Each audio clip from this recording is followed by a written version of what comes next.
I love the story about the Katz CWH.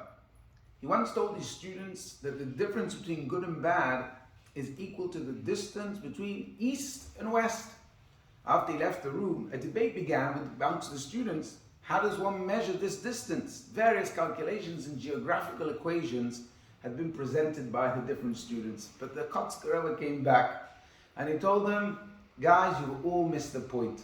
Because the distance between east and west is simply which direction one is facing. Like in a marriage, for example, the greatest distance between a couple is when they're sitting on the same couch, but back to back. They might be physically very close, but their hearts are very far apart. And the same applies to our connection with Hashem. God is and always will be at our side. The question is which side? Will we show him our face or our backside?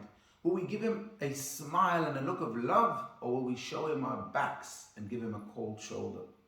So even though we will always be in Hashem's presence, unfortunately we can still be disconnected. And that's why in this week's parsha, Achrei, the Torah tells us that this is what Yom Kippur is all about. It's about making this turn. Because the word teshuvah literally means to return.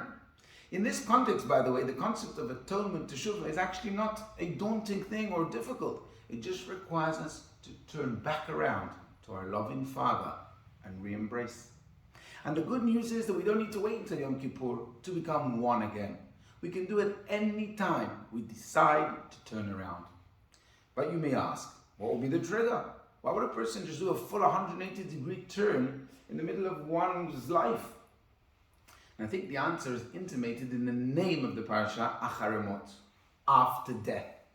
When you think about it, this name is very perplexing. Why would we choose a name of a Torah parasha which is so morbid, after death? But perhaps the Torah is hinting to us that the true barometer of life is the impact and legacy that a person has in this world even after they are no longer physically present, after death.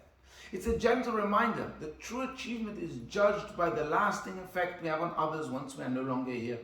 And I think that this thought alone can trigger a real turnaround. I want to conclude that this week's thought is dedicated to Tamar Manor. She passed away this week at the ripe old age of 99, leaving an amazing lasting effect. Children, grandchildren, great-grandchildren, all striving to better themselves, do the right thing, and to be a great benefit to the community in the most amazing way. Shabbat Shalom.